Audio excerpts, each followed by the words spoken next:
Break के बाद स्वागत है आपका। बात कर रहे हैं जनता के फैसले के बारे में, जहां हरियाणा में बहुमत का आंकड़ा बीजेपी ने पार किया है। ये बड़ी अपडेट फिलहाल सामने आ रही है। जिस तरीके से रुझानों में परिवर्तन ये सामने आया है, उस बीच ये बड़ी खबर, जहां हरियाणा में बहुमत का आंकड़ा बीजेपी ने पार किया है। 48 सीटों पर आगे चल रही है भारतीय जनता पार्टी, तो तीसरी बार हैट्रिक लगा सकती है अभी तक के रुझानों के हिसाब से।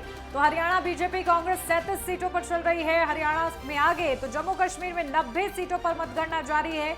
एनसी और कांग्रेस के गठबंधन को बहुमत मिलती हुई जम्मू कश्मीर में शुरुआती रुझानों में नजर आ रहा है। तो 47 सीटों पर कांग्रेस और एनसी आगे चल रही है। ये इस वक्त की बड़ी खबर आपको बता दें, जहां पर एक तरफ जम्मू कश्मीर के नतीजे और शुरुआती रुझान जो सामने आ रहे हैं, वो ये संकेत दे रहे हैं कि कांग्रेस और नेशनल कॉन्फ्रेंस का जो गठबंधन है वो बहुमत लाता हुआ नजर आ रहा है। और इसी के साथ अगर हरियाणा की बात करें तो हरियाणा में बीजेपी को बहुमत मिलती हुई नजर आ रही है। शुरुआती रुझान 48 सीटों पर आगे चल रही है भारतीय जनता पार्टी। तीसरी बार हैट्रिक लगा सकती है हरियाणा बीजेपी। तो इस बार का जो संकेत है वो साफ नजर आ रहा है। और जिस तरीके से रुझानों में ये परिवर्तन सामने आया है, ऐसे में थोड़ा सा और इंतजार करना होगा कि आखिर ये जो रुझान है वो पूरी तरीके से नतीजों में क्या तब्दील होते हैं और क्या संदेश उसके बाद जाता है, ये देखना महत्वपूर्ण रहेगा।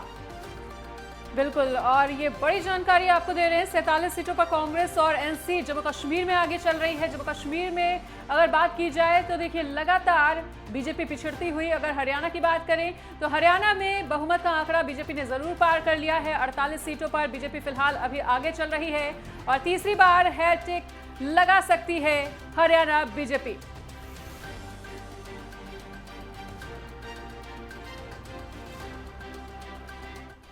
और चलिए इस बीच एक और बड़ी जानकारी का रुख कर लेते हैं। एक और बड़ी जानकारी सामने आ रही है। बीजेपी अध्यक्ष जेपी नड्डा ने इस बीच बैठक बुलाई है। देखिए, हरियाणा में रुझानों के सामने आने के बाद जेपी नड्डा द्वारा ये बैठक बुलाई गई है। महासचिवों की बैठक हरियाणा में रुझानों के बीच आने के बाद ये बैठक बुलाई गई है। आपको बता दें कि हरियाणा में जिस तरह से बड़ा उलटफेर देखने को मिला है और ताजा रुझानों में बीजेपी ने बढ़त बना ली है, उसके बाद महासचिवों की ये बड़ी बैठक बुलाई गई है जेपी नड्डा के द्वारा। और देखना वाकई में दिलचस्प होगा कि आखिर इस बैठक में क्या कुछ रणनीति तैयार की जाती है, क्योंकि देखिए बीजेपी अपनी जीत को लेकर अभी से ही पूरी तरह से आश्वस्त है। अगर कांग्रेस की भी बात करें तो कांग्रेस के भी अपने बड़े बड़े दावे हैं। कांग्रेस भी लगातार अपनी जीत का दम भर रही है, लेकिन फिलहाल जो ताजा रुझान सामने आए हैं उसमें बीजेपी ने बढ़त बना ली है। बीजेपी 47 सीटों से आगे चल रही है। कांग्रेस फिलहाल 36 पर, जजपा का अभी तक खाता भी नहीं खुला है और अन्य के खाते में 7। तो देखिए ये ताजा रुझान हम आपको लगातार बता रहे हैं टेली के माध्यम से। और अगर जम्मू कश्मीर की बात करें तो जम्मू कश्मीर के ताजा रुझानों के अनुसार बीजेपी हालांकि पिछड़ती हुई 28 सीटों पर अब आई है और कांग्रेस और एनसी 48 पर। और अगर अन्य की बात करें तो यहां पर अन्य के खाते में 10, पीडीपी के खाते में 4। तो देखिए जनता के फैसले में सियासी मंगल किसका होना है वो तो अभी लगभग 12 बजे तक तस्वीर क्लियर हो जाएगी। लेकिन फिलहाल हरियाणा के जो नतीजे हैं वो बीजेपी के फेवर में जाते हुए नजर आ रहे हैं, लेकिन जम्मू कश्मीर में बीजेपी बहुत ज्यादा पिछड़ती हुई कांग्रेस और एनसी से। बिल्कुल, देखिए हालांकि ये रुझान है, लेकिन रुझान बहुत कुछ संकेत देते हुए नजर आ रहे हैं और ऐसे में अब फाइनल नतीजों का इंतजार बेसब्री से किया जा रहा है। और कहीं ना कहीं देखिए जिस तरीके से जो वीवीआईपी सीट्स हैं वहां पर जो प्रदर्शन देखने को मिल रहा है वो भी दिलचस्प बना हुआ है। अगर हरियाणा की जुलाना सीट की अगर बात करें मनीषा, तो देखिए विनेश फोगाट जो है वो पीछे चल रही हैं, ये सोचने वाली बात है। और क्योंकि हरियाणा में देखिए शुरुआत में हम लोगों ने देखा था कि किस तरीके से 62 तक कांग्रेस पहुंच गई थी और उसके बाद अब जो ये परिवर्तन हुआ है, जो मार्जिन कम होते होते 47 और 36 पर अटका है, ये काफी कुछ संदेश दे रहा है। हालांकि अभी फाइनल तस्वीर का इंतजार बेसब्री से किया जा रहा है कि आखिर नतीजों में ये आंकड़े तब्दील होते हैं कि नहीं। लेकिन अगर अभी के रुझान के हिसाब से समझें तो जम्मू कश्मीर में भी देखिए जो स्थिति बन रही है कि 28 पर बीजेपी सिमट रही है, लेकिन इसी के साथ अन्य के खाते में भी 10 जाते हुए नजर आ रहे हैं। और अन्य की भूमिका इसलिए भी मनीषा जम्मू कश्मीर में अहम हो जाती है, देखिए क्योंकि हम लोगों ने देखा लोकसभा चुनाव में किस तरीके से निर्दलियों ने जो बड़ा खेल किया है। कहीं ना कहीं बारामूला सीट पर जो नतीजे सामने आए थे लोकसभा में, वो सभी को दंग और हैरान करने वाले थे कि आखिर 2 लाख के मार्जिन को क्रॉस किया गया था। ये दिखाता है कि निर्दलीय भी वहां पर अपनी पूरी ताकत लगाए हुए हैं और कहीं ना कहीं ये जो समीकरण सेट वहां पर फिलहाल जम्मू कश्मीर में नजर आ रहा है वो काफी कुछ संकेत दे रहा है इस दिशा में कि कहीं ना कहीं जो आवाम है वो जागरूक रही है, लेकिन अभी आवाम ने अपनी पूरी पिक्चर नहीं दी है, यानी कि अभी वोटों की गिनती हो रही है और ऐसे में जो फाइनल वर्डिक्ट होता है उसी का इंतजार किया जा रहा है। हालांकि कांग्रेस को गठबंधन करना देखिए लाभदायक साबित हो रहा है क्योंकि 48 तक पहुंच गई है।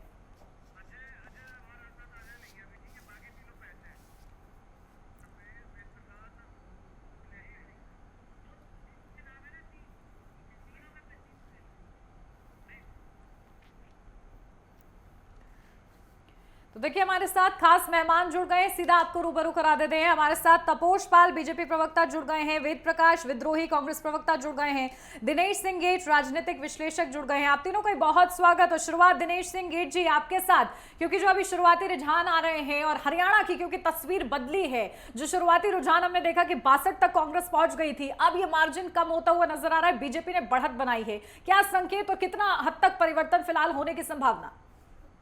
जी आप सभी को प्रणाम। देखिए इसको मतलब जैसे कहते हैं कि जैसे कि करीब पिछले अगर 2-3 चुनाव अगर देखे जाए तो हरियाणा के परिप्रेक्ष्य में, तो उसमें देखिए कि उनमें चुनाव का मतलब जो जीत और हार का जो अंतर जो था वो सीट्स का करीब करीब मान के चले कि 5000 वोट से नीचे नीचे था। अब उसमें देखिए जैसे कि इस बार की जैसे कि एक चीजें बिल्कुल मतलब स्पष्ट है कि जनता ने जो मैंडेट दिया है तो बिल्कुल एक तरफा का मतलब कि बड़ी पार्टीज की तरफ, कांग्रेस वर्सेस भाजपा। तो उसमें सिर्फ चले कि जो जैसे कि वोट जो गए तो ज्यादातर दोनों बड़ी पार्टीज को गए हैं और बाकी जो पार्टीज को एक तरह से कि मतलब वो सिर्फ वोट काटने वाली साबित होंगी, चाहे वो आम आदमी पार्टी हो, चाहे जेजेपी हो, चाहे अन्य कोई दल हो, क्योंकि उनको इस तरीके से मतलब कोई खास लंबा चौड़ा जो है उसमें उनका वजूद जो है नजर नहीं आ रहा। और ना जैसे कि बंसीलाल, भजनलाल, देवीलाल मतलब इन तीनों जो परिवार जो थे तो इनकी लेगेसी जो है बहुत बड़ा कुछ काम करती नजर आ रही है। तो इसी को देख के अगर चले और दूसरा देखिए नैरेटिव जो सेट करने की कोशिश की थी जवान पहलवान किसान, तो उसके बारे में देखिए जैसे कि जो पीएम मोदी की रैली रही उसके बाद में और अमित शाह जो है उनके जो बयानात रहे तो उनको लेकर के बाद में जो है बहुत ज्यादा जो अंतर जो फर्क पड़ा, जो नैरेटिव जो सेट किया था कांग्रेस के द्वारा, उसमें फर्क ये पड़ा कि जैसे कि इन लोगों ने बताया था कि जैसे कि कांग्रेस जैसे है तो कांग्रेस ने ये बताया कि ठीक है कि यहाँ पर इन लोगों ने किसानों के साथ बहुत बड़ा अत्याचार कर रखा है और उसके खिलाफ जो नैरेटिव जो बनाया गया, तो उसमें जैसे कि 2-3 जो बड़ी रैली थी उसमें एक तरह से जैसे बताया गया जैसे कि अपने जो कांग्रेस रूल स्टेट्स हैं या मतलब है कि प्रतिपक्ष जो है इनके जो अपने जो स्टेट्स हैं उसमें किसानों के लिए कितना कार्य किया कितना नहीं कार्य किया, तो उसमें एक तरह से कहीं ना कहीं जो है वो चीजें पिछड़ गई। और दूसरा देखिए किसानों के अलावा जैसे कि जवान जो था, क्योंकि जवान में एक तरह से बहुत बड़ा रोल ये 2-3 जो फैक्टर्स इन्होंने किया, तो उसमें लेकर के मतलब ये तीनों फैक्टर्स की वजह मान के चले केंद्र के मुद्दे थे और इनको लेकर के 5 सीट जो है भाजपा को गंवानी पड़ी। 5 सीट मतलब 5-5 होंगे थी दोनों की, भाजपा और कांग्रेस की, लोकसभा चुनाव जो 2024 के रहे। तो उसको लेकर के जैसे कि पीएम मोदी ने अपने भाषण में कहा था कि जो लोग यहाँ पर किसानों की और जवानों की बात करते हैं तो वही जब जम्मू कश्मीर में उस पार्टी के साथ देते हैं जो कि पत्थरबाजों को बाहर निकालने की मतलब एक तरह से जो है मतलब पैरवी करती है और उनके साथ खड़ी होती है। तो उस तरह की चीजें लेके कहीं ना कहीं चेंजेस देना है। और दूसरा देखिए जैसे जो 25 सीट्स पे करीब करीब 5000 वोट का अंतर रहा, तो उसमें ये मान के चले कि जैसे कि जो एक तलवार की धार पे चल करके जीत और हार तय हुई, तो उसमें कहीं ना कहीं जैसे वोट काटने वाला अगर एक सदस्य कोई जैसे कि एक पार्टी का और वो कहीं ना कहीं 2-3-4 हजार वोट अगर लेके चला गया, तो उसमें देखिए वहीं ना कहीं मार्जिन जो है वो किस तरफ चला गया, कहाँ चला गया। और वोट दोनों पार्टीज के कटे, भाजपा के भी कटेंगे इस बार और जो कांग्रेस उसके भी कटेंगे। तो आम आदमी पार्टी ने कहीं मान के चले अगर जिसके वोट अगर 6000 वोट काट लिए तो निर्णायक भूमिका में कौन रहे क्या रहेगा वो देखने की बातें जो है वो पता लग जाएंगी। और दूसरे देखिए अभी जैसे कि धीरे जैसे कि मॉर्निंग में जो था तो सुबह जैसे कि जो रुझान जो आ रहे थे तो उसमें देखिए कि क्लियर था कि 60 के आसपास कांग्रेस पहुंची थी, लेकिन बाद में जैसे धुन चढ़ती चली गई तो वैसे धीरे धीरे पलड़ जो है भारी भाजपा का होता चला गया। तो अभी देखिए बहुत और बदलाव कुछ नजर आते हैं। दिग्गज जो है उनकी सीट पे अभी संशय बरकरार है और मेरा चौंकाने वाले नतीजे इस बार रहेंगे, ये मैं आपको क्लियर बता सकता हूँ। क्योंकि जैसे कि 2-3 से हम लोग मतलब अलग अलग चैनल्स पे जो कर रहे थे उसके रुझान के तौर पर भी और जैसे आज सुबह से जो चल रही चीजें उसके तौर पर मैं ये कह सकता हूँ कि अपने तरीके से जो जैसे कि बड़े जो मार्जिन के साथ छोटे मार्जिन पे जो हार और जीत तय होगी, उसके अलावा जो बड़े जो मतलब एक तरह से लेगेसी वाले जो खानदान है उनकी जो एक तरह से किस्मत जो है वो जो खुलेगी और किस तरीके से कहाँ तक क्या मामला जाएगा वो देखने वाला और चौंकाने वाला और एक तरह से बहुत सरप्राइजिंग एलिमेंट रहेगा उसका। और अभी देखिए अपने तरीके से कि मुझे लगता है कि जो चीजें जैसे काफी हद तक चीजें स्पष्ट हो चुकी हैं और सुबह की स्थिति में और आज की स्थिति में जैसे अभी की स्थिति में फर्क पड़ चुका है। उसके अलावा जैसे जम्मू कश्मीर की बात भी जैसे अगर बताएं, जम्मू कश्मीर में भी सेम स्थिति ऐसी थी, सुबह कुछ और था और अभी कुछ और था। तो अभी एक तरह से त्रिशंकु विधानसभा जो उससे भी हम लोग नकार नहीं सकते उसी को लेकर थे। और जैसे कि सिर्फ और सिर्फ अगर बातचीत हम लोग करें इसकी, जैसे कि हरियाणा की, तो हरियाणा में अगेन वो चीजें हैं कि अपने तरीके से इनकी खुद की अपनी रिफ्ट हो गई, और चुनाव के आखिरी दिन जैसे उस तरीके से अशोक तंवर ठीक का है। कांग्रेस को ज्वाइन करना, वो कितना कमाल कर पाएगा कांग्रेस के लिए। और उसके अलावा शैलजा जी जो है वो अपने तरीके से इनके खिलाफ जा करके, और किसी भी तरीके से कोई जैसे इन्होंने प्रचार के काम में नहीं आई, तो वो क्या कमाल कर पाएगा। और उसके अलावा जैसे कि लास्ट दिन जो है अपने तरीके एक तरह से कहते हैं कि मतलब गोल्डन डे जो था, तो उस प्रचार के दिन भी जो है शैलजा जी सोनिया गांधी से मिलने के लिए गई थी। इसी तरीके से सुरजेवाला वो भी नाराज दिखाई दिए। तो इस तरह की चीजें, बहुत सारे फैक्टर्स हैं जो कहीं ना कहीं जैसे कांग्रेस की बढ़त है उसको कहीं ना कहीं ग्रहण ना लगा दें। तो चीजें अभी देखिए कि मतलब एक तरह से सस्पेंसफुल है, लेकिन भाजपा ने बढ़त बना के रखी है, तो उसको अगर यही बरकरार रहेगी तो तीसरी बार देखिए हैट्रिक लगाने से भाजपा को रोकना बड़ा बिल्कुल मुश्किल दिनेश जी, बिल्कुल। और इस बीच हमारे साथ वरिष्ठ पत्रकार अजय शुक्ला जी भी जुड़ चुके हैं, उनका भी बहुत बहुत स्वागत है। अजय जी, देखिए ताज़ा रुझानों के अनुसार अगर हरियाणा की बात की जाए तो देखिए बीजेपी ने फिलहाल बढ़त बना ली है, और अगर जम्मू कश्मीर की बात की जाए तो देखिए जम्मू कश्मीर में बीजेपी का पलड़ा बहुत ज़्यादा हल्का पड़ता हुआ, और यहाँ पर बीजेपी बहुत ज़्यादा पिछड़ चुकी है। ऐसे में ताज़ा रुझानों को किस तरह से देख रहे हैं? और अगर हरियाणा के कॉन्टेक्स्ट में एक बार फिर से बात की जाए तो देखिए एग्जिट पोल की जो बात की जा रही थी उसमें लगातार कांग्रेस ने कहीं ना कहीं बढ़त बना के रखी हुई थी और कांग्रेस के फेवर में जा रहे थे एग्जिट पोल, लेकिन अगर करंट ट्रेंड की बात की जाए तो वो बीजेपी के पक्ष में जाता हुआ। फिलहाल जम्मू कश्मीर और हरियाणा के ताजा रुझानों पर आपकी क्या कुछ प्रतिक्रिया? देखिए, मुझे लगता है कि यदि हरियाणा की हम बात करें तो हरियाणा में तमाम तरह के मुद्दों पे चर्चा हो रही थी। जहां पर भी आप जाइए, मैं भी हरियाणा में जहां जहां घूमा, लोग तमाम बातें कर रहे थे। तो यदि यह रुझान है और यही परिणामों में बदलता है तो निश्चित रूप से हम ये मानेंगे कि हरियाणा में किसानी का मुद्दा नहीं बना, हरियाणा में महिलाओं का मुद्दा नहीं बना, उनके हक का मुद्दा नहीं बना, हरियाणा में छात्रों का, युवाओं का मुद्दा नहीं बना, हरियाणा में जो जिस तरीके से छोटे कामगारों की बात थी और एमएसएमई उद्योग की बात थी, वह मुद्दा नहीं बना। तो यह अपना स्पष्ट करेगा। लेकिन एक चीज जरूर है कि हरियाणा में जो अभी का ट्रेंड दिख रहा है और जिसमें कांग्रेस की जो सीटें जिस क्षेत्र में आती दिख रही, वो ये दिखा रही हैं कि हरियाणा को के जाटों ने कांग्रेस को स्वीकार किया है। तो उसके अतिरिक्त जो है हरियाणा में कांग्रेस को जो है दलितों का लाभ नहीं मिला है, कांग्रेस को जो है अहिरवाल में उतना लाभ नहीं मिला है, और कांग्रेस को तमाम सारे उन क्षेत्रों में लाभ नहीं मिला है जहां वो सोच रही थी। तो यह तो हरियाणा की स्थिति, तो यानी हरियाणा में जो उम्मीद की जा रही थी, जो जमीनी तौर पे दिख रहा था, आंकड़ा उससे विपरीत है। क्योंकि जब लोगों से आप बात कर रहे थे, महिलाओं से बात कर रहे थे तो वो बात कर रही थी महंगाई की, बेरोजगारी की और दूसरी चीजों की, अपने बच्चों की और भविष्य को लेकर के। लेकिन इस नतीजे ने उसे नकार दिया है। यदि यह नतीजा बदलता है तो निश्चित रूप से उसने नकारा।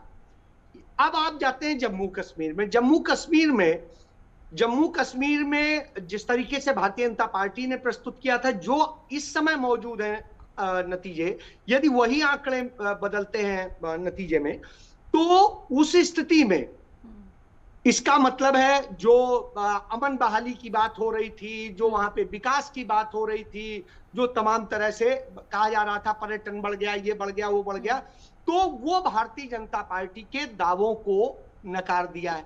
यानी यहां पर कांग्रेस और उनके साथ में जो जमीनी पब्लिक के दावे थे वो नकारे हैं, और वहां की जनता ने भारतीय जनता पार्टी के सरकार के उन दावों को नकारा है जो वो कर रही थी वहां के विकास और दूसरी चीजों को लेकर के।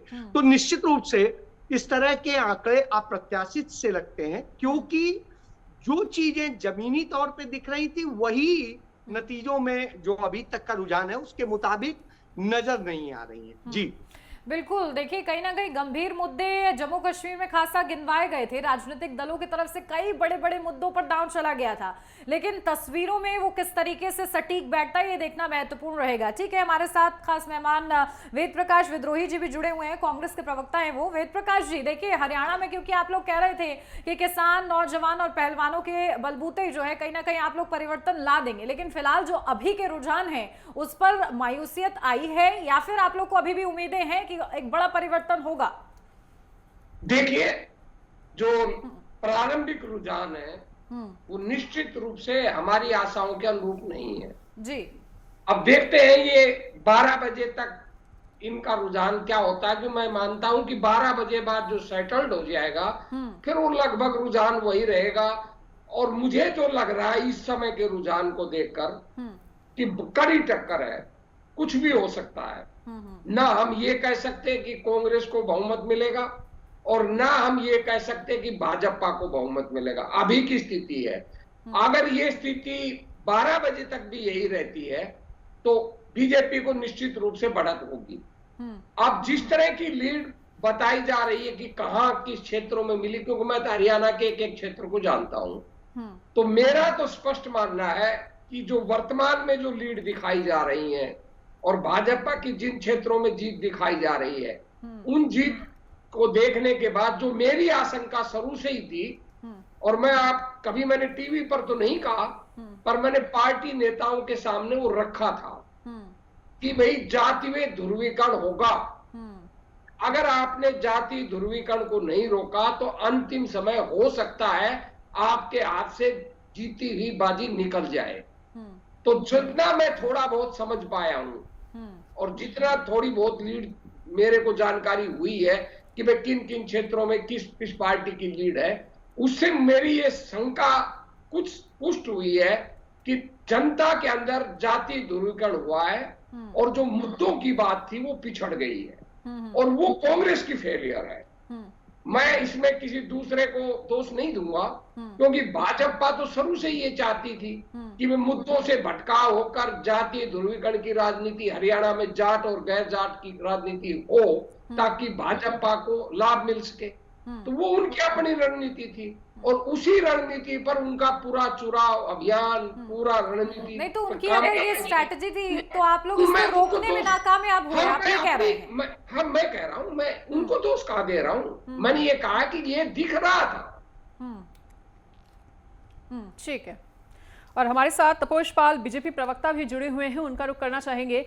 तपोष जी, देखिए, अगर हरियाणा के कॉन्टेक्स्ट की बात की जाए तो हरियाणा में जरूर बीजेपी के फेवर में जाते हुए रुझान, लेकिन वहीं अगर जम्मू कश्मीर के कॉन्टेक्स्ट में बात की जाए तो देखिए, धारा 370, अनुच्छेद 370 हटने जैसा मुद्दा, आतंकवाद के खात्मे जैसा मुद्दा और भी अन्य कई ऐसे बड़े मुद्दे थे जो जम्मू कश्मीर में बीजेपी के द्वारा उठाए गए थे, लेकिन फिर भी इस तरह की स्थिति, क्या कुछ कहना चाहेंगे? देखिए, सबसे पहले तो कश्मीर के लिए बता दूं, जो आप क्वेश्चन पूछ रहे हैं, देखिए हम तो जीते हुए हैं कश्मीर। कैसे जीते हुए हैं? तो धारा 370 हमने खत्म किया, जहां की 2-2 संविधानें लागू की जाती थी, जहां पे पत्थर चलते थे हमारे सैनिकों पे, जहां पे खुलेआम पाकिस्तान के झंडे लहराए जाते थे, आज भारत के झंडे लहराए जाते हैं। भारत के इन्वेस्टर्स वहां पे है, भारत के लोग वहां पे जमीन खरीद सकते हैं। वहां की जो महिलाएं थी जो कि खुद एक बार शादी करने के बाद अपनी जमीन और प्रॉपर्टी से हाथ खो बैठते थे और उनपे कोई अधिकार नहीं होता था, हमने उसको रिस्टोर किया। तो हम तो जीते हुए हैं। अब कोई भी पार्टी आए, वो तो डेमोक्रेसी के हिस्से है और वहां पे डेमोक्रेसी की जीत हो रही है। पाकिस्तान हारा हुआ है, पाकिस्तान फ्रस्ट्रेटेड है, बैकफुट पे है। जो लोग वहां पे ये कहते थे कि पाकिस्तान से बात करो, वो हार गए। आज लोकतंत्र जीता है, आज भारत जीता है। हाँ, बीइंग ए बीजेपी पार्टी हमने खराब तो कुछ किया नहीं है। और जो कांग्रेस एनसी, ये 2 पार्टी मिला के आप उन्हें दिखा रहे हैं, आप अगर अलग अलग दिखाइए तो बीजेपी सबसे बड़ी पार्टी है वहां पे। तो हम तो जीते हुए हैं, हम हर क्षेत्र में जीते हुए हैं, हर जगह पे हमारी सफलता है। और इसकी आप आम जनता के पास चले जाइए, वो भी व्याख्यान करेंगे आपको। अभी मैं हरियाणा पे आता हूँ। अभी मॉर्निंग में मैं कुछ डिबेट्स के पॉइंट्स देख रहा था, तो कांग्रेस के लोग कह रहे थे कि इन्होंने लास्ट मोमेंट पे सीएम बदल दिया, ये कर दिया, वो कर दिया, मजा चखा दिया मैंने बीजेपी को। अब देखिए उनको मजा मिल रहा है। देखिए, कांग्रेस को हारना था इसका। क्यों? There is no shortcut to become a big shot. इन्होंने पहलवानों को लेके जो एक्सपेरिमेंट किया, एक अच्छा खासा कोच जो कि इनको शिक्षित कर रहा था, उनके खिलाफ इन्होंने लोगों को खड़ा कर दिया। पता नहीं कौन सी गंदी राजनीति कर रहे थे। थोड़ी देर में बात करता हूँ, विवेक पे बैठा हूँ। किसानों को लेके इन्होंने झूठ फैलाया, कहा कि एमएसपी नहीं दी जा रही है और इधर उधर की बातें कर रहे थे। 23 फसलों पे एमएसपी दी जा रही थी और कंटिन्यूअसली दी जा रही थी। नहीं, वो कह रहे हैं कि आपकी वो जो जातीय ध्रुवीकरण वाली जो स्ट्रैटेजी है वो काम कर गई है, वो ये नहीं मान रहे हैं। वो कह रहे हैं कि आप लोगों ने जातीय ध्रुवीकरण किया है, ये स्ट्रैटेजी आपके फेवर में काम की है। मैं खत्म कर दूं। देखिए 2 बार के बाद तीसरी बार साधारण जीत नहीं होती है। एंटी इनकम्बेंसी बहुत बड़ी चीज थी, और ये एंटी इनकम्बेंसी को लेके इतना ज्यादा इन्होंने प्रोपेगेंडा फैलाया, वो हारी है। 23 फसलों पे जो एमएसपी आ रही थी वो कंटिन्यूअसली आई है। अब मैं आपके सवाल का जवाब देता हूं, जो जातीय ध्रुवीकरण की बात कर रहे हैं। देखिए पहली लाइन में मैंने ये बताया, there is no shortcut to become a big shot. आज की डेट में राहुल गांधी केवल जातीय समीकरण और तोड़ के सत्ता में किसी तरीके से आना चाहते हैं। जो लोग राजनीतिक मैनिपुलेशन में विश्वास रखते हैं उनको ये लर्निंग है। और देखिए लर्निंग का क्या मतलब होता है? लर्निंग का ये मतलब होता है कि आप उससे कुछ सीखे। If you are not learning from your learning और your mistake, you will again go back into the डिक्ट। तो आप फिर से गड्ढे में चले जाएंगे, और गड्ढे में ही पड़े हुए हैं। तीसरी बार के बाद देखिए, पिछली बार तो फिर भी हमें एक तो निर्दलीय का सहारा लेना पड़ा था। इस बार तो क्लियर शॉट है। अब अति आत्मविश्वास पर मत आइए। यूपी की स्थिति भी हम सबने देखी थी, इसलिए अति आत्मविश्वास पे आपको आने से पहले ही मैं रोक देती हूँ। मैं तो कॉन्फिडेंट था, मैं पिछले डिबेट में बताया था आपको। बिल्कुल वेद प्रकाश जी, जल्दी से एक टिप्पणी आपकी, उसके बाद आगे बढ़ते हैं। देखिए, क्या तो भाई को हरियाणा की जमीनी धरातल की वास्तविकता नहीं है। इन्होंने कहा 23 फसलों पर हम एमएसपी दे रहे हैं। अरे भाई, जो 23 फसलों पर एमएसपी आप देने का दावा कर रहे हैं, उसमें 8 फसलों का तो एक दाना भी हरियाणा में नहीं होता, हरियाणा में बोई ही नहीं जाती, तो 23 कहां से दे दी? दूसरी बात, जो आपने 14 फसलों पर एमएसपी घोषित की है, जिनमें जूट, मुलादी और नारियल की फसल भी है, जबकि इन तीनों में अगर इनके नायब सिंह सैनी जी के खेत में वो पैदा होती है तो मुझे पता नहीं, हरियाणा के तो किस खेत में पैदा ही नहीं होती, और वो भी 6 अगस्त को घोषित की है, और उसकी एमएसपी की फसल आएगी अक्टूबर के अंदर। तो आपने दे कहां से दी? आज देंगे तो मान लूंगा, मान लो आपकी सरकार आएगी तो आप दे देंगे, ये तो मैं स्वीकार कर लूंगा, पर हमने दे दी है ये असत्य ना बोले। और आपने जहां तक कहा कि पहलवानों का मुद्दा हमने गलत धारणा, चलो हम तो झूठे हो सकते, मान लूंगा आपकी बात। क्या दिल्ली पुलिस तो मोदी शाह के अधीन है? उन्होंने जांच की, और उन्होंने जांच करने के बाद उस तथ्य को सही पाया, और कोर्ट ने ब्रजभूषण सिंह के खिलाफ महिला छेड़छाड़ यौन शोषण के आरोप में चार्जशीट दायर की, और जब वो गए उसको डिस्चार्ज करवाने के लिए, इसको डिस्चार्ज कर दो, तो कोर्ट ने उसको रिजेक्ट कर दिया। इसका मतलब है कि पहलवानों का शोषण तो हुआ था। तो आपके दोनों ही, अगर आप इसको रिजल्ट से जोड़ना चाहते हो, अगर आप जीत से जोड़ना चाहते हो कि भाई अच्छी बात है कि हमने महिलाओं का शोषण, हम तो फिर जीत गए, फिर करेंगे, आपको मुबारक हो, इस पर मैं कुछ नहीं कहूंगा। पर आप जिस तरह इन दोनों मुद्दों पर असत्य बोलकर इसको डिफेंड कर रहे हैं, वो आप जीत जाओ, मान लो आपकी जीत को मैं स्वीकार कर लूंगा, ठीक है, पर मैं आपके इन दोनों मुद्दों को कतई भी स्वीकार करने को तैयार नहीं हूं। ठीक है, वेद प्रकाश विद्रोही जी, लौटेंगे आपके पास। बिल्कुल, आपसे चर्चा को आगे भी जारी रखेंगे। बिल्कुल, सुना हमने आपको, और एक बार फिर से दिनेश सिंह गेट जी का रुख करना चाहेंगे। दिनेश जी, देखिए, कांग्रेस के अपने अपने दावे हैं और बीजेपी के भी अपने अपने वादे हैं, लेकिन अगर इधर कांग्रेस की स्थिति को लेकर आपसे आपका एनालिसिस जानना चाहें तो जम्मू कश्मीर और हरियाणा में ही कांग्रेस की स्थिति को किस तरह से देखा जाए? क्योंकि देखिए, अगर जम्मू कश्मीर में भी नेशनल कॉन्फ्रेंस और कांग्रेस की स्थिति को देखा जाए तो देखिए, नेशनल कॉन्फ्रेंस जो है वो 40 पर चल रही है, कांग्रेस 10 पर है, और हरियाणा में भी कांग्रेस पिछड़ती हुई। स्थिति को लेकर क्या कुछ आपका एनालिसिस कहता हुआ? देखिए, जम्मू कश्मीर से अगर शुरू करूं तो जम्मू कश्मीर में देखिए ऐसे कि मतलब जैसे कुआं प्यासे के पास गया, पैसा कुएं के पास है, इस तरह की स्थिति है। मतलब बैसाखी की एक तरह जरूरत थी इनको, फुटप्रिंट वहां पर इतना इस तरीके से लूज कर रहे थे। गुलाम नबी आजाद के छोड़ने के बाद में वहां पर एक तरह से जमीन जो थी इनकी खिसकती चली जा रही थी, तो इसलिए कोई ना कोई अपने फुटप्रिंट बना के रखने के लिए, अपनी प्रेजेंस बना के रखने के लिए नेशनल कॉन्फ्रेंस के साथ इन्होंने गठबंधन किया। तो वो देखिए, अपने आप सरकार बनाना नहीं बना, अपने एक तरह 10 सीट विन किए हैं, तो वो भी एक तरह से बहुत बढ़िया इनको समझे कि अपने तरह से एटलीस्ट है कि जम्मू कश्मीर में इनका फुटप्रिंट है, वहां पर इनकी मतलब प्रेजेंस बरकरार है। तो पहली चीज तो देखिए ये हुई है, सरकार बने ना बने वो तो एक डिफरेंट विषय है। उसके बाद देखिए, अगर हरियाणा पे अगर आते हैं तो हरियाणा में मतलब मान के चले कि मुद्दे जो थे वो लेके जा नहीं पाई, या नैरेटिव जो बनाया वो गलत था, ठीक था, उसमें मैं नहीं जाना चाहता, लेकिन वो नैरेटिव था उस तरीके से चल नहीं पाया। ये स्पष्ट हो गया क्लियर तरीके से कि यही अगर स्पष्ट मतलब कि बहुमत या आंकड़ा जो जैसे कि अगर छूटी है भाजपा और कांग्रेस जो है उसको मतलब कि जैसे अपनी जैसे कि बाजी, जैसे कि उनको लग रहा था कि ठीक है सरकार इस बार इनके हाथ में रहेगी, और वो अगर नहीं बना पाते तो कहीं ना कहीं देखिए खुद इनकी अपनी चूक भी इसको बोल सकते हैं, क्योंकि आपस में अगर एकजुटता अगर रहती, क्योंकि जैसे मैंने पिछली बार आपकी मतलब उसमें बताया था अपने वक्तव्य में कि 15% जो वोट शेयर जो था मतलब जैसे कि जेजेपी का, वो किस तरफ जाएगा, तो वो चीजें वही तय करेंगे। क्योंकि एक बार मतलब इस बार एक तरह से जो छोटे जो दूसरे दल जो है उनको एक तरह से पूरे तरीके से नकार दिया गया। और दूसरा जैसे कि दो गठबंधन बीएसपी का और चंद्रशेखर का, तो दलित वोट जो है उनका विभाजन हुआ। और दलित वोट जो है वो एक तरह से कोर वोटर जो थे वो मान के चलने की, जैसे पिछली बार के चुनाव में जो थोड़ा बहुत मतलब बड़ा बढ़ोतरी मेरे ख्याल हुई थी, तो वो एक तरह से कांग्रेस को मिले थे। तो इसी को लेकर के और आपस की जो रिफ्ट जो थी मतलब शैलजा जी के बीच में, गोड्डा जी के बीच में और रणदीप सुरजेवाला के बीच में और अन्य जैसे कि अशोक तंवर पहले नाराज होकर गए थे, फिर वापस पार्टी में आए, लेकिन वो दिल मिले नहीं। मतलब दूर से जैसे कि राम राम करने वाली बातचीत जैसे कि महेंद्रगढ़ की रैली में, और जैसे जिस प्रकार से राहुल गांधी ने उनको ठीक है मतलब मिलवाने की बातचीत की हुड्डा जी से, लेकिन दूर से उन्होंने उनको नमस्कार किया, राम राम किए, तो वो एक तरह से अपने आप में पब्लिक के बीच में स्पष्ट मैसेज आता है। उसी तरीके जैसे कि एक और रैली के दौरान जैसे कि शैलजा जी और जैसे कि हुड्डा जी बराबर खड़े थे और बीच में राहुल गांधी थे, उन्होंने दोनों के हाथ तो पकड़वा दिए, लेकिन वो हाथ एक तरह से थे कि जैसे दोनों छटपटा रहे हैं छुड़ाने के लिए। तो वो चीजें कहीं ना कहीं देखिए वो चीजें मैसेज नीचे नहीं जा पाया। और आपस में जैसे 72 के आसपास जो सीट्स हैं, 72 के आसपास जो टिकट है, वो हुड्डा जी के द्वारा स्वयं जो है अपने मतलब समर्थकों को बोले या अपने तरीके से दिलवाने का काम किया गया।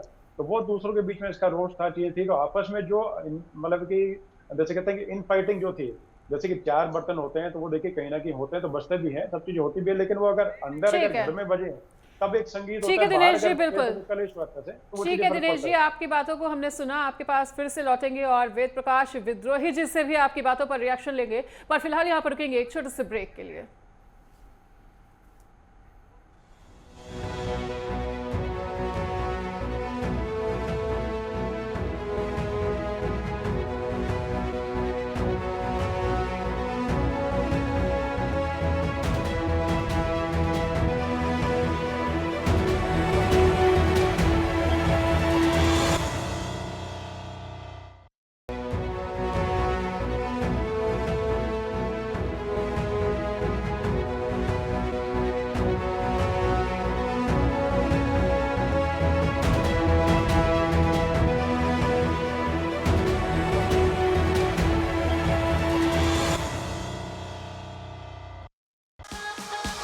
इस प्रोग्राम के प्रायोजक है double engine detergent powder and cake, रिश्तों में लाए डबल चमक।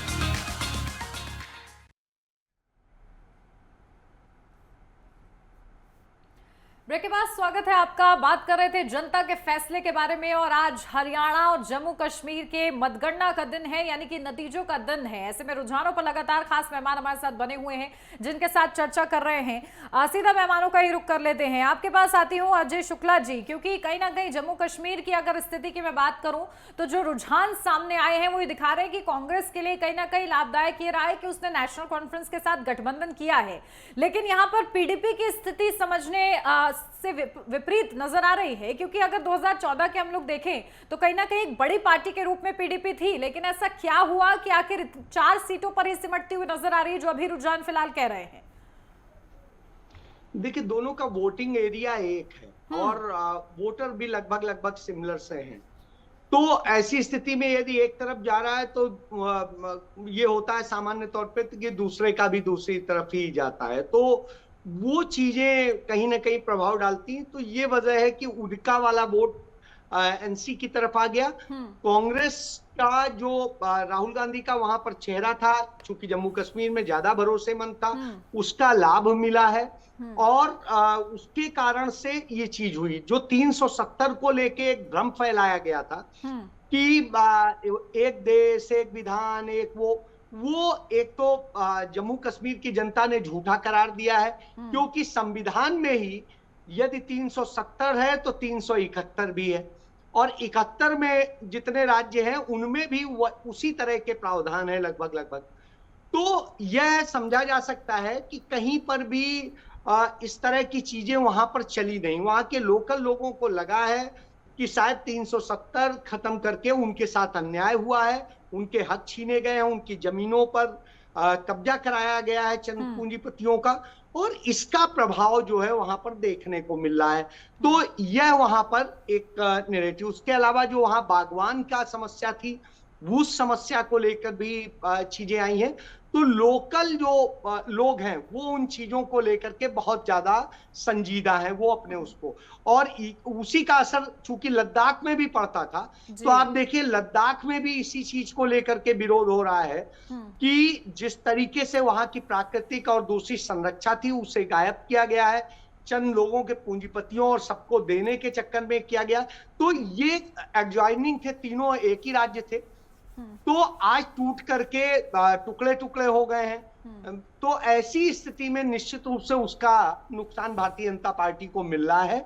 वहां पे बाकी चीजें तो देखिए, जो मुद्दे बेरोजगारी के, महंगाई के और सारी चीजों के थे, वो महिला अपराध हो या उसके अलावा दूसरी चीजें हो, जातियों के हो, वो हरियाणा में भी सेम थे और यहाँ पर भी थे। यानी उसका प्रभाव से ज्यादा प्रभाव इन चीजों का है कि अनुच्छेद 370 का मसला है, और जो जिस तरीके से वहां के लोगों के हक छीने गए हैं, जिस तरीके से वहां की जमीनों पे दूसरों को बसाए गए, तो ये मुद्दे ज्यादा वहां पर मुझे लगता है अहम रहे हैं। और यही वजह है कि भारतीय जनता पार्टी जो सोच रही थी उस ढंग से सफलता नहीं मिली है, और कांग्रेस अलायंस को इसीलिए सफलता मिली है क्योंकि वो उनसे इतर सोच रहे थे।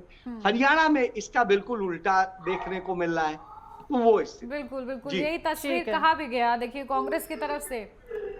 और देखिए इस बीच तस्वीरें जहां पर भारतीय जनता पार्टी किस तरीके से जश्न मना रही है, क्योंकि फिलहाल हरियाणा में जो बड़ा उलटफेर हुआ है वो बड़ा संकेत दे रहा है और बीजेपी के लिए अच्छी खबर समझी जा रही है। और इसीलिए जो तमाम कार्यकर्ता हैं देखिए वो किस तरीके से उत्साहित नजर आ रहे हैं, जश्न मना रहे हैं, और देखिए सभी के चेहरों पर खुशी है, उत्साह है, जोश है, क्योंकि शुरुआती जो रुझान थे वो मायूस करने वाले थे, लेकिन अब जो परिवर्तन हुआ रुझानों में, उन्होंने कहीं ना कहीं देखिए एक बड़ा ढांढस बनवा दिया है भारतीय जनता पार्टी को, खासा हरियाणा में। मनीषा बिल्कुल उन्नति, और ये जो तस्वीरें हैं वो बीजेपी के लिए काफ़ी ज़्यादा उत्साह से भर देने वाली तस्वीरें हैं। देखिए लगातार हम इन तस्वीरों में देखकर अंदाज़ा लगा सकते हैं कि बीजेपी अपनी जीत को लेकर कितना ज़्यादा आश्वस्त है और अपनी जीत का परचम लहराती हुई अभी से ही नज़र आ रही है। हालांकि देखिए जो तस्वीर है वो पूरी तरह से 12 बजे तक क्लियर हो जाएगी, लेकिन फिलहाल ताज़ा रुझानों के अनुसार बीजेपी अभी 47 पर चल रही है, कांग्रेस 36 पर पिछड़ती हुई। तो बीजेपी कहीं ना कहीं बहुमत के आंकड़े को भी पार कर चुकी है, और इसीलिए शायद अभी से ही ये तस्वीरें सामने आने लगी हैं और बीजेपी में जीत के जश्न का माहौल है। तपोज पाल जी का ही रुख कर लेते हैं। तपोज जी देखिए हरियाणा में तो उत्साह से भर देने वाले रुझान सामने आ गए हैं, लेकिन जम्मू कश्मीर की देखिए बात की जाए तो देखिए सेकंड लार्जेस्ट पार्टी बनके तो जरूर उभरी है, लेकिन हम एक रणनीति को समझना चाहेंगे कि पहले तो बीजेपी ने कुछ सीटों पर अपने कैंडिडेट्स ही नहीं उतारे, और उसके बाद अब जो नतीजे आते हैं वो बहुत ज़्यादा हैरान करने वाले नहीं होने चाहिए बीजेपी के लिए, क्योंकि बीजेपी को भी बहुत पहले से ही पता था कि जो एनसी है यहाँ पर वो बहुत ही ज़्यादा स्ट्रॉन्गेस्ट पार्टी रही है। तो ऐसे में आपके इस चुनाव को लड़ने के पीछे की क्या कुछ रणनीति थी, क्या कुछ स्ट्रैटेजी थी? देखिए हमारी स्ट्रैटेजी सेम थी। हमने कश्मीर में विकास किया है, हमने वहां पे सारी चीजों को मुख्यधारा में लेके आए हैं, और जो भी चीजें हमारी डिपेंडेंसी थी उसको हमने दूर किया है। जो लोग राष्ट्रीय चैनल पे हमें ये आरोप लगाते थे कि ये ऐसी पार्टी है कि धारा 370 कभी खत्म ही नहीं कर सकते हैं, राष्ट्रीय चैनल पे वो वैसे ही ठहाके लगाते थे और जोर जोर से हंसते थे कि यार ये करके दिखाओ फिर बताएंगे। महबूबा मुफ्ती धमकी देती थी कि धारा 370 खत्म करके पूरे इंडिया में आग लगा देंगे। तो आज की डेट में ठीक है, मैं एनसी और कांग्रेस के चुनावी पत्र को लेता हूं। इन्होंने घोषणा किया था, एनसी ने ये घोषणा किया था कि धारा 370 वापस लाएंगे, और कांग्रेस ने ये कहा कि अल्पसंख्यक आयोग बनाएंगे। अब सबसे मजेदार बात ये रहेगी कि वो अल्पसंख्यक मानते किसको हैं, हिंदू को मानते हैं कि मुस्लिम को मानते हैं? अगर देश के प्रोस्पेक्ट में चलेंगे तो आपको मुस्लिम को मानना पड़ेगा वहां पे, और वहां के प्रोस्पेक्ट में चलेंगे तो वहां तो मार मार के आपने हिंदुओं को भगा दिया। तो बनाएंगे अल्पसंख्यक आयोग बना। हम तो अगर उनके पास सत्ता आती है, अभी तो खैर काउंटिंग चल रहा है, इधर भी आ सकता है उधर भी जा सकता है, जो भी है, लेकिन अगर ये स्टैटिस्टिक्स मेंटेन रहते हैं तो वो सत्ता बनाए। और ये जो एनसी और इनके कांग्रेस के जो चुनावी पत्र हैं, जो इन्होंने वायदे किए हैं अपने घोषणा पत्र में, करके दिखाएं। बाकी इनका हमेशा से एक स्टैंड रहा है कि पाकिस्तान से बात करो। और पाकिस्तान से क्यों बात करें हम? हमारी अपनी देश है, हमारी अपनी नीतियां हैं, हमारी अपनी लीडरशिप है, हम उस हिसाब से चलेंगे। हम क्यों पाकिस्तान से बात करें? पाकिस्तान हमें दिशा निर्देश देगा क्या कि हमें क्या करना है क्या नहीं करना? और कश्मीर किसी की बकौती नहीं है, ये भारत का हिस्सा रहा है। हम पीओके को भी लेंगे और वहां भी हम अपने संविधान और भारत का पताका लहराएंगे। बिल्कुल, लेकिन देखिए कहीं ना कहीं आप तो लोग ना ये अधिकार क्षेत्र से ज्यादा ये जो हमारा- वादे सामने आते हैं वो चिंता का विषय बन जाते हैं। जैसे हाँ, एक जम्मू चीज और कश्मीर बता में जी तपोश जी, देखिए जम्मू कश्मीर में जब राहुल गांधी भी पहुंचते हैं वो स्टेटहुड का को लेकर वो कहते हैं कि हम स्टेटहुड वापस ला कर रहेंगे। 370 की बहाली पर जब वो जिक्र करते हैं एकदम खामोशी रहती है, लेकिन एनसी अपने घोषणा पत्र में इसे मेंशन करती है। ऐसे में पाकिस्तान तक ये बात पहुंच जाती है, पाकिस्तान के लोग कह रहे हैं, खुश हो रहे हैं कि नेशनल कॉन्फ्रेंस और कांग्रेस एक एजेंडे के साथ है। ऐसे में लगता नहीं है वेद प्रकाश जी कि आप लोग को कहीं ना कहीं अपनी स्थिति जो है स्पष्ट करने की जरूरत है कि कहीं ना कहीं झूठा नैरेटिव जो है आप लोग के खिलाफ भी सेट ना हो? देखिए, ये तो भाजपा का काम है झूठ बोलना और चीजों को तोड़ मरोड़ कर पेश होना। राहुल गांधी ने क्या गलत कहा है? उन्होंने ये नहीं कहा कि भाई जम्मू कश्मीर में जीतने से स्टेटहुड वापिस आ जाएगा। उन्होंने कहा कि हम दबाव बनाएंगे और यदि भाजपा मोदी स्टेटहुड नहीं देंगे तो जब हमारी इंडियन अलायंस की सरकार आएगी तब हम देंगे। तो इसमें कौन सा गलत बात है? बिल्कुल, लेकिन अब- लेकिन और उनके शब्द सुप्रीम ये थे कोर्ट कि एक मिनट। स्टेटहुड वापस ला के रहेंगे। हाँ, मिलेगा, वो ठीक तो कह रहे ऐसे हैं में ना। उनका अधिकार ठीक क्षेत्र कह नहीं रहे है हैं, ना, ये तो मैडम, केंद्र के मैडम, अधीन आता है, अरे ये तो बिल्कुल केंद्र के नहीं है। अधीन आता है। मैडम प्लीज सुनिए, सुप्रीम कोर्ट के सामने बाकायदा मोदी सरकार ठीक है, ने बिल्कुल विजय जी, बिल्कुल। और इस बीच कुछ तस्वीरें निकलकर सामने आई हैं जहां जम्मू कश्मीर में कांग्रेस लगातार उत्साहित होती हुई और कांग्रेस में जीत के जश्न का माहौल देखने को मिल रहा है।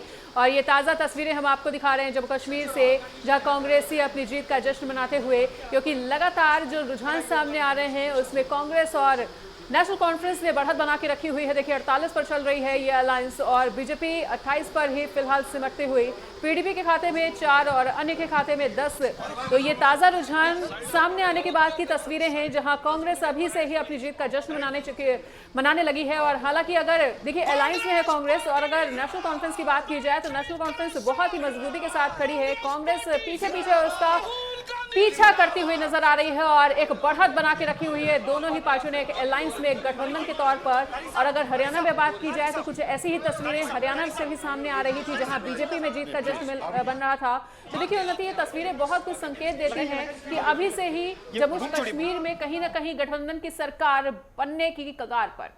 बिल्कुल, देखिए उत्साह फिलहाल देखने को मिल रहा है। और देखिए ये बेहतर भी बात है कि कहीं ना कहीं जो रुझान सामने आ रहे हैं वो संकेत तो बहुत बड़े दे रहे हैं। और जम्मू कश्मीर में क्योंकि लगातार एनसी और कांग्रेस काफी ज्यादा आश्वस्त हैं और इसी को लेकर देखिए हम लोग चर्चा भी कर रहे थे।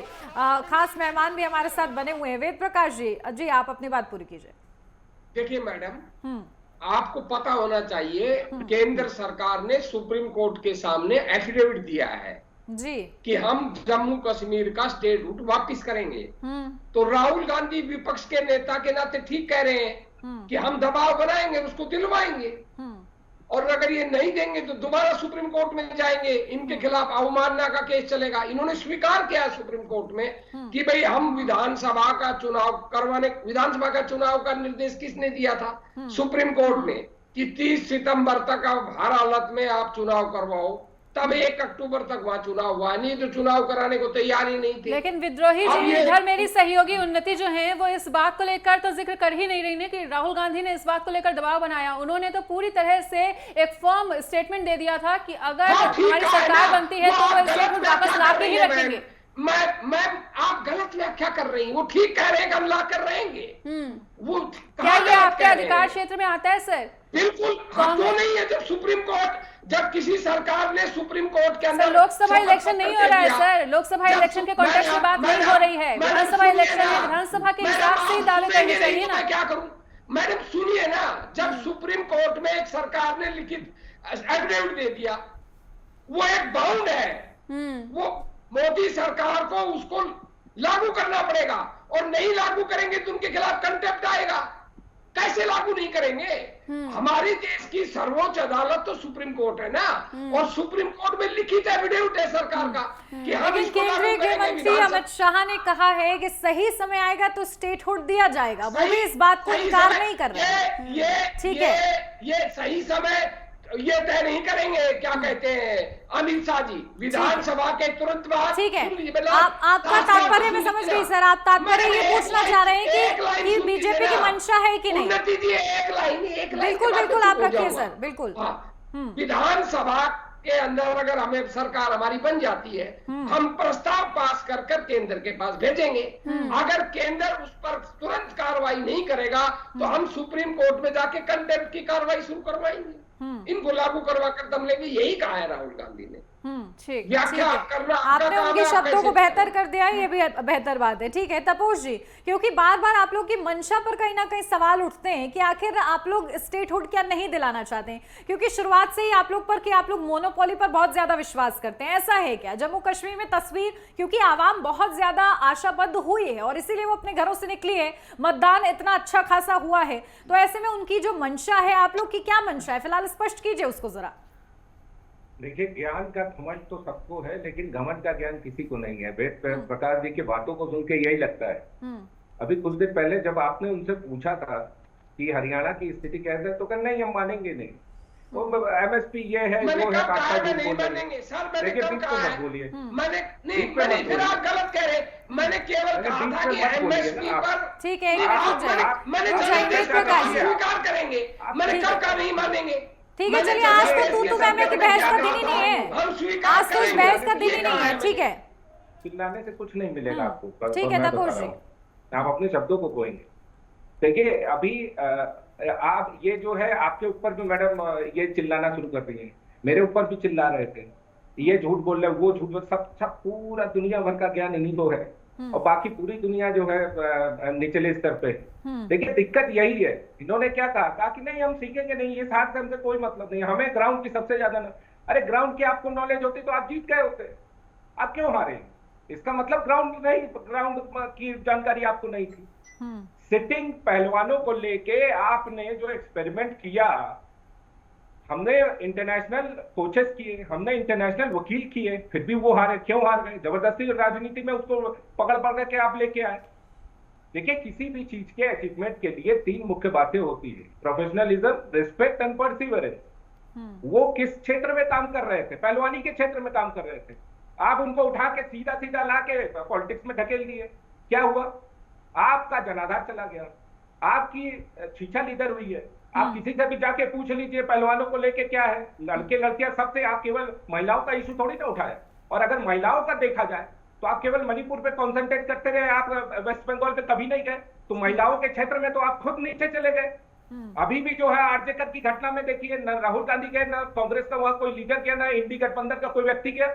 आप किस आधार पे बताते हैं कि आप महिलाओं के लिए लड़ रहे हैं? आप सस्ती राजनीति कर रहे हैं, आप ये एक्सेप्ट करिए, ये दुखद है। और यहाँ पे जो पहलवानों को मणिपुर में मोदी जी गए थे, मणिपुर में मोदी जी गए ऐसे मुद्दे से नहीं भटकना है। मैं दोनों से ही रिक्वेस्ट करूंगी, मुद्दे से नहीं भटकना है। यहाँ पे मणिपुर की बात ही नहीं है, हरियाणा और जम्मू कश्मीर पे ही रुकिए ना सर। हरियाणा में संदीप सिंह को हटाया था मोदी जी ने। मैं दोनों से ही रिक्वेस्ट करूंगी, हम दोनों ही, आप दोनों से ही रिक्वेस्ट करेंगे कि कृपया मुद्दे पे रहें। जम्मू कश्मीर और हरियाणा के कॉन्टेक्स्ट में बात करें, या मणिपुर को बीच में लाने का कोई औचित्य नहीं बनता है। ये कौन है? विद्रोही जी, जब आप बोल रहे थे तो तपोष जी ने बीच में इंटरफेयर नहीं किया था। Let him complete, let him complete. Manipur में मोदी जी गए थे क्या? ये लाए, मैं नहीं लाया, ये लाए। मणिपुर की क्यों चर्चा चल रही है यहाँ पे? मणिपुर में इलेक्शन नहीं हो रहा है, जम्मू कश्मीर और हरियाणा के कॉन्टेक्स्ट में बात करिए ना। चलिए ठीक है, आज तू मैं की बहस का दिन नहीं है। प्लीज आप दोनों से ही रिक्वेस्ट है, हमारे साथ खास मेहमान और भी जुड़े हुए हैं। दिनेश सिंह गेट जी, देखिए जो तस्वीर सामने आती है ना, हरियाणा की चाहे बात कर ले, चाहे फिर जम्मू कश्मीर की बात कर ले, कई बड़े मुद्दे थे। और कहीं ना कहीं जिस तरीके से हरियाणा में ये कहा जा रहा है कि जातीय ध्रुवीकरण का मुद्दा बहुत ज्यादा बनाया गया है, ऐसा लगता है क्या आपको? क्योंकि कहीं ना कहीं हरियाणा में तो हम लोगों ने यही सुना है कि नौजवान पर दांव खेला गया है, पहलवानों पर दांव खेला गया है और किसानों पर दांव लगा है। तो वहीं बीजेपी लगातार ये कह रही है कि उन्होंने खर्ची पर्ची का जो सिस्टम है वो बंद किया है। और कौन सा मुद्दा आ गया है?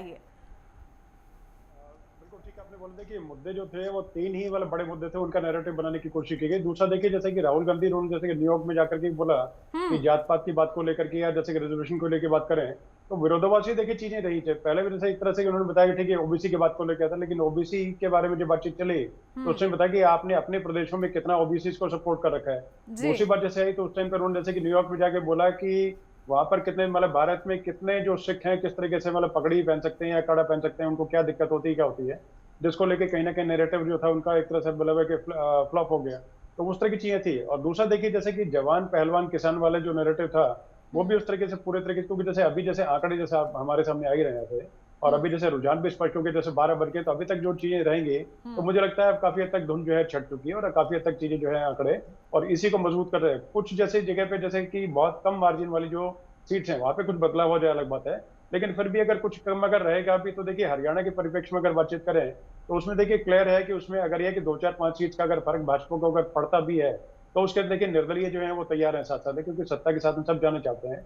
और उस तरीके से मतलब ठीक है अगर जैसे 40 से ऊपर अगर जैसे कि कांग्रेस अगर जाती है तो उस तरफ उसकी तरफ चले तो देखिए मेरी दोनों को ही शुभकामनाएं, पक्ष और प्रतिपक्ष जिसकी भी सरकार बने, लेकिन देखिए भूमिका दोनों की मजबूत है। कांग्रेस भी मजबूत हुई है और भाजपा भी मजबूत हुई है, दोनों के रहेगा। सत्ता किसकी आती क्या तो वो देखिए मतलब है कि भविष्य के घर में है। अभी 1-2 घंटे के अंदर सारी सबकी हो जाएगी, प्रेस कॉन्फ्रेंस 2 बजे के बाद में और दोनों पार्टीज की होनी है और क्लियर हो जाएगा कि कौन सत्ता मतलब कि क्लेम करने के लिए स्टेक अपना जो है वो फॉर्म करने के लिए और वो लगाता क्या करता है, तो वो सब चीजें हैं। लेकिन प्लेयर ये जैसे अहम मुद्दा देखे जैसे कि जो मुद्दे थे तो उन पे लेकर के कहीं ना कहीं उस तरीके से या तो जमीन पे अगर वो सचमुच में थे तो जमीन पे उतर नहीं पाए और अगर उतर पाए तो उनका इतना असर नजर नहीं आया।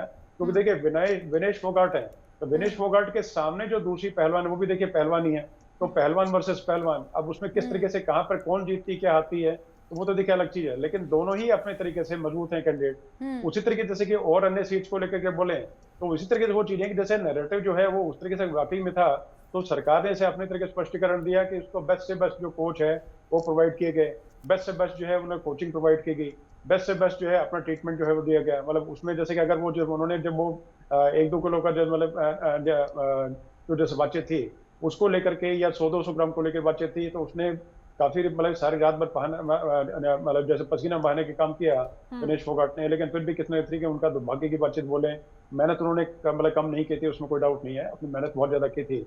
उसके बाद में देखिए सरकार ने अच्छे से अच्छे वकील करके दिए, उसके बाद में और अन्य जो चीजें जो रही तो उसमें इस तरीके से तो तीनों मुद्दों पे कहीं ना कहीं जो चीजें थी वो उसका स्पष्टीकरण बाद में नहीं हो पाया और वो सारे सारे मुद्दे जो थे अगर इसी तरीके से रहती हैं और मतलब कि 47-48 के आसपास भाजपा उसको करके और सरकार अगर फॉर्म करती है तो मुद्दे कहीं ना कहीं उस तरीके से नहीं बन पाए, जो बनाने की कोशिश की वो भी चीजें नहीं बन पाई।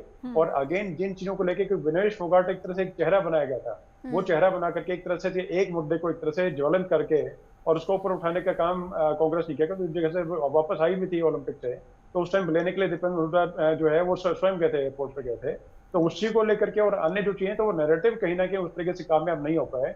अब आगे क्या होता है वो सब चीजें अलग है, लेकिन फिलहाल के हिसाब से जो चीजें वही है कि अपने तरीके से आप दोनों का ही जैसे कि भाजपा और कांग्रेस जो एक सत्ता में बैठती है और जो प्रतिपक्ष में बैठती है, दोनों की जिम्मेदारी है कि जनता को ठीक से आगे लेकर के किस तरीके से लेकर के और प्रदेश हित में कार्य करे, जनहित में कार्य करे। और जनता देखिए जनार्दन होती है, जनता ही ईश्वर का रूप होती है, तो उन्होंने जो भी मैंडेट दिया है दोनों को उसको स्वीकार करना चाहिए अपने ठीक ठाक तरीके से। और मोहब्बत की दुकान का रसगुल्ला जो है वो खाएं या लड्डू खाएं या जलेबी खाएं, लेकिन जो भी खुशी खुशी अपने घर जाएं और अपने तरीके से जो भी जनता का काम हो सकता है वो करने का काम करें। मुझे लगता है इसमें किसी के लिए कोई मतलब कोई दिक्कत परेशानी वाली बात नहीं है। इस बीच माफी के साथ आपको रोक रही हूँ, केंद्रीय मंत्री किसानों के कल्याण के लिए भी हो रहे हैं। किसानों के लिए जो काम हुए पिछले दिनों अद्भुत और अभूतपूर्व कांग्रेस ने कभी नहीं किए। और हरियाणा में केंद्र की योजनाएं मोदी जी की और राज्य सरकार ने भी जो कल्याण के काम किए उसका असर साफ नजर आ रहा था और आज परिणामों में प्रकट हो रहा है। कितनी तोड़ने की कोशिश कर ले समाज को कांग्रेस, लेकिन उनके इरादे, उनके मंसूबे कभी सफल नहीं होंगे। देश हरियाणा आज बीजेपी के मोदी जी के पीछे खड़ा है। सर बीते कुछ और लग रहा था कि देखिए अब तो कांग्रेस में जाएंगे, इतना सब कुछ हुआ। हम मोदी जी के नेतृत्व में जो काम हो रहे हैं किसानों के लिए वो ठोस काम है, वो हवाबाजी नहीं है, वो जुमले और घोषणाएं नहीं है। आपने देखा होगा हर कैबिनेट की बैठक में किसानों के कल्याण का एक काम हो जाता है। तो किसान ये समझते हैं और जनता भी समझते हैं। वो एक जलेबी का मुद्दा खूब चला था सर, राहुल गांधी जी जलेबी की फैक्ट्री लगवाना चाह रहे थे, बीजेपी ने भी एक अच्छा मुद्दा बनाया था इसे वहाँ पे। अब जलेबी कौन खाएगा? ऐसा है कि राहुल जी कभी खेतों में जाके टीम ले जाते हैं, फोटो खिंचवाते और कहते हैं कहाँ खड़े हूँ, कभी वो जलेबियाँ खाते हैं, लेकिन जनता सब देखती है काम कौन कर रहा है और नाटक कौन कर रहा है। जम्मू कश्मीर में भी जो परिणाम आ रहे हैं जम्मू रीजन में शानदार है भारतीय जनता पार्टी के लिए, अपेक्षित है। जो हम लोग सोच रहे थे उसी दिशा में परिणाम जम्मू रीजन के तो बहुत अच्छे आए। आश्वस्त नजर आए हैं और कहीं ना कहीं हरियाणा के लिए देखिए बड़ी बात हो जाती है मनीषा की जलेबी कौन खाएगा। और देखिए क्योंकि आंकड़े में बड़ा उछाल भी है कि बीजेपी 50 हो गई है और कांग्रेस लुढ़क के 34 पर आ गई है, तो ये आंकड़े स्पष्ट स्थिति बयां कर रहे हैं हरियाणा में फिलहाल। तो वहीं जम्मू कश्मीर में देखिए 52 पर कांग्रेस और एनसी और बीजेपी 26 पर टिकी हुई है लगातार। तो ये स्थिति स्पष्ट करने वाली बात है कि आखिर क्या किस तरीके से ये जो रुझान है वो तस्वीर बयां कर रहे हैं।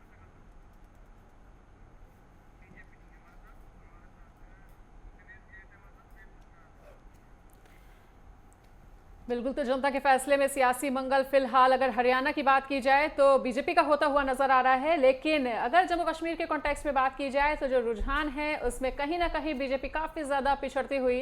और एक बार फिर से दिनेश जी का ही रुख करना चाहेंगे।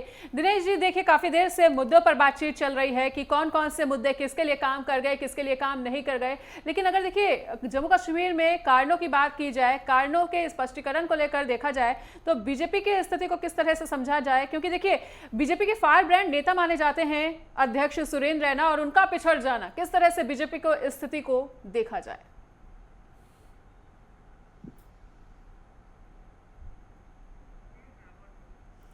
बिल्कुल दिनेश जी, मैं आपसे रिक्वेस्ट करना चाहूंगी कि अपनी बात को अनम्यूट करके रखें। ठीक है दीदी, अब ठीक आ रही है? जी जी, अभी आ रही है। बिल्कुल अपनी बात को रखें सर। जी देखिए, मैं हरियाणा से मतलब कि इस परिवेश में थोड़ा सा एक एग्जांपल देना चाहूंगा। जैसे मैं हरियाणा में एक सीट पे गया था और वहां पर कोई बातचीत चल रही थी, वहां पर सर ये पूछा कि मतलब मैंने कुछ लोगों से बातचीत उस टाइम जैसे की, तो उस टाइम पूछा कि इस कैंडिडेट को आप जिता रहे हैं तो इस कैंडिडेट में क्या विशेषता है, क्या चीज अच्छी है। तो उन्होंने बोला कि बेचारा बहुत सीधा लड़का है और इसका चाहे कुर्ता ही फाड़ लो, मतलब विद्रोही जी जो है उस बात को मानेगी कि मतलब हरियाणा में किस तरह क्या चीज चलती है। तो बहुत सीधे लोग होते हैं, स्पष्ट बात से अपने काम करते हैं। उन्होंने बोला कि जैसे इसका कुछ भी चाहे कुर्ता इसका फाड़ लो तभी कुछ बोलता नहीं है, तो हम लोग इसको सीधा मान के कर रहे हैं, बाकी देखिए काम बहुत ज्यादा लंबा चौड़ा नहीं किया है। तो वो चीजें होती है। तो उसी तरीके देखिए कहीं ना कहीं रविंद्र है ना, फायर ब्रांड है, अपने तरीके से बहुत अच्छे तरीके से मतलब वक्ता भी हैं और बहुत तरीके से बहुत जुझारू रहे हैं। लेकिन कहीं ना कहीं चीजें अगर पिछड़े हैं कुछ अगर हो तो उसका देखिए बहुत सारे कारण होते हैं, कहाँ पर कौन सी चीज किसको कहाँ पर क्या लग जाए और क्या नहीं लग जाए। तो उससे देखिए किसी आदमी का अच्छे बुरे होने का नहीं होता। अब जैसे किसी तरीके से विनेश फोगाट अगर पिछड़ती हैं तो इसका मतलब ये जैसे नहीं होता चीजों को। तो मतलब जैसे कि जम्मू कश्मीर के परिप्रेक्ष्य में ही सिर्फ अगर बातचीत करें तो मनीषा जी, उन्नति जी, मतलब मैं इसको ये चीज क्लियर बताना चाहूंगा कि वहां पर देखिए मुद्दे जो थे काफी बड़े थे और उसमें देखिए देश और मतलब जैसे कि प्रदेश दोनों को लेकर के ही मुद्दे वहां पर सम्मिलित तरीके से थे। लेकिन एक चीज बहुत बड़ी है कि जैसे वहां पर जैसे पिछली बार जो मतलब 2014 में जो चुनाव हुए थे उस टाइम पे बीजेपी की 25 सीट थी। इस बार अगर 25 से अगर एक सीट भी अगर ऊपर बढ़ती है, जैसे रुझानों में अब करीब 28 कभी 26-27 नजर आ रही है, तो एक सीट भी अगर बढ़ती है तो इसका मतलब ये मान के चले कि जनता ने उनको नकारा नहीं है। जनता ने देखिए ग्राफ कहीं ना कहीं बढ़ रहा है, यही महत्वपूर्ण बात है। और हरियाणा की अगर बात करें तो पिछली बार किसी को भी बहुमत नहीं मिला था। इस बार अगर कोई भी पार्टी जादुई आंकड़े को खुद के बलबूते पर छू लेती है तो ये भी महत्वपूर्ण बात होगी। बहुत शुक्रिया आप सभी का हमारे साथ इस खास चर्चा में जुड़ने के लिए। तो देखिए लगातार ये मेगा कवरेज आगे भी जारी रहेंगे, पल पल का अपडेट आपको देते रहेंगे। और देखिए रुझानों के अनुसार से अगर हरियाणा में बात की जाए तो बीजेपी ने बढ़त बना के रखी हुई है और कहीं ना कहीं बहुमत के आंकड़े को बहुत ज्यादा पार कर चुकी है। वहीं जम्मू कश्मीर में बीजेपी की स्थिति कुछ डामाडोल सी नजर आ रही है। फिलहाल अभी कुछ ही देर में तस्वीर क्लियर हो जाएगी, वो तस्वीर भी आपको दिखाएंगे, पर यहां पर रुकेंगे एक छोटे से ब्रेक के लिए।